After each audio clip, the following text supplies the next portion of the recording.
Friend, among the government services in India, the position of civil services officers are held at the top position, and IAS and IPS are the top positions with regard to power, responsibilities, and many other aspects. That is the reason a huge number of aspirants are fascinated for these top jobs.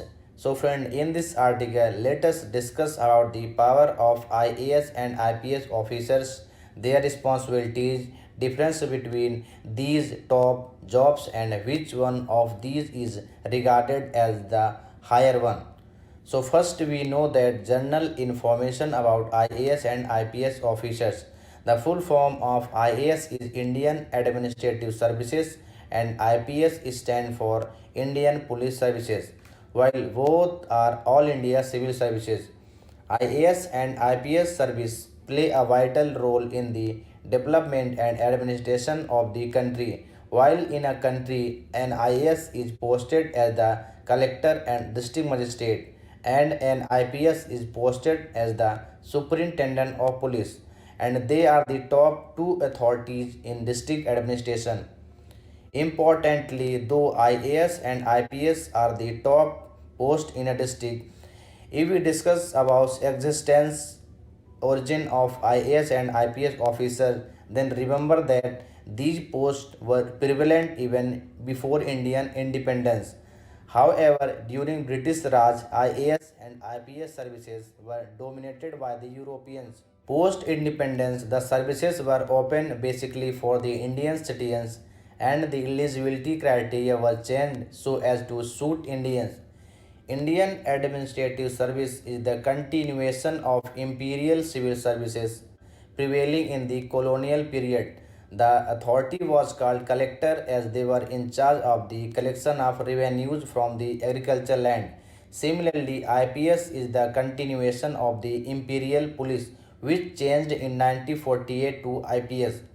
Of course, the need for police bureaucracy was mentioned in the Indian Council Act of 1861 for the first time.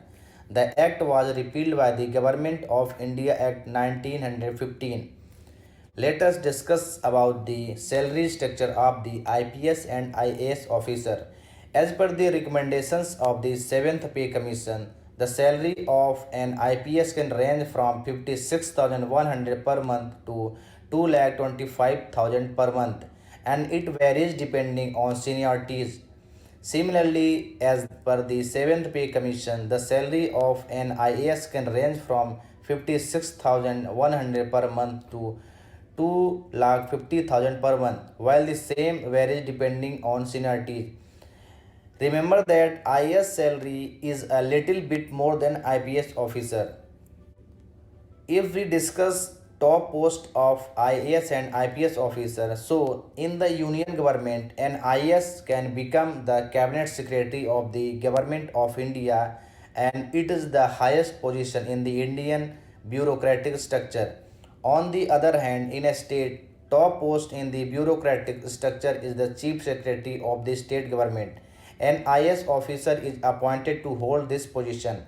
When it comes to IPS in state, an IPS can become the Director General of Police of the state. Likewise, in the union government, an IPS can become the Director of CBI, IB, and RAW. This apart, an IPS is deployed as the National Security Advisor. Let us discuss actual difference between IAS and IPS officer.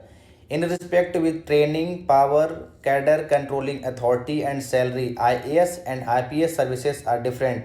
Here are the four major parameters between IAS and IPS officer. First is recruitment.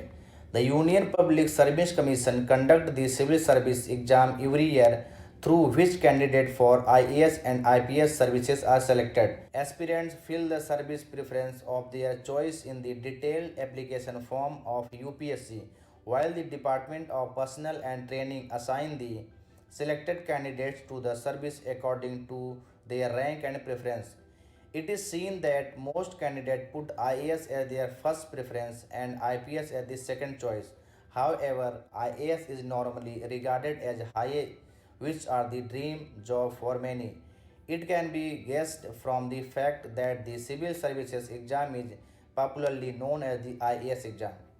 Second is Cadre Controlling Authority. Cadre Controlling Authority is the concerned ministry that overlooks the posting and transfer of the officers.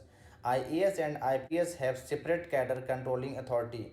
The Ministry of Personnel is the cadre controlling authority of the IAS officer, and this ministry directly report to the Prime Minister of India. On the other hand, the cadre controlling authority for IPS is the Ministry of Home Affairs, which works under the Union Home Minister.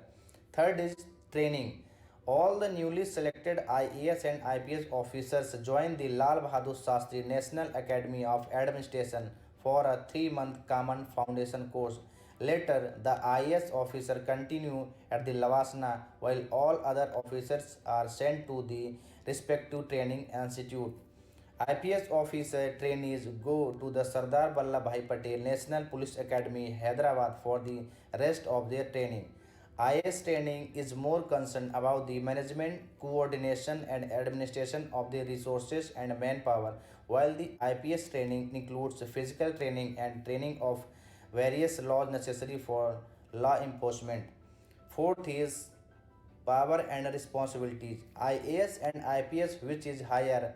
After serving for few years, some IAS officers are posted as the district magistrate, also called collector. As the DM, he is the coordinator at the district level with authority to make a decision. He is the presiding authority of all the district level committees and departmental meeting. The district magistrate is also responsible for the district police system. The decision related to curfew clapping of section 144 are taken by the district magistrate. On the other hand, an IPS is posted as the senior superintendent of police in the district. He is given with the responsibility of maintaining the law and order. Both IAS and IPS are the most powerful post in a district. Through IAS is more powerful as an DM, and IPS has only the responsibilities of its department, but an IAS, that is district magistrate, has the responsibility of all the department of the district. And IAS officers as DM is the head of the police department and other departments. Friend, last is dress code. There is no special uniform for an IAS officer. They just have to wear normal clothes at the official event. But IPS have to wear their prescribed uniform. IPS uniform change with rank. The IPS officers put Ashok symbol on their shoulders.